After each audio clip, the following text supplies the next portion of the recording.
আসসালামু আলাইকুম ওরহমতুল্লাহি ওবরাকাতুহ। আজকে আমরা পবিত্র কুরআনুল কারিমের সূরা ইয়াসিনের ৩৮ নং আয়াত থেকে ৩৯ নং আয়াত পর্যন্ত শিখব।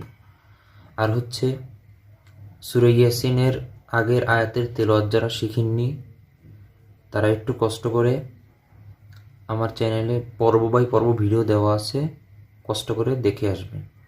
তো বেশি কথা না বাড়িয়ে শুরু করছি। أعوذ بالله من الشيطان الرجيم.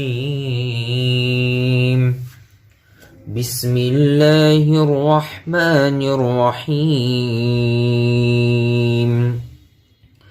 وشين جبر وش، شين ميم جبر شم، والشم والشم، سين بش سو، والشمس والشمس، তা জিম জবর তাজ, রয়া যে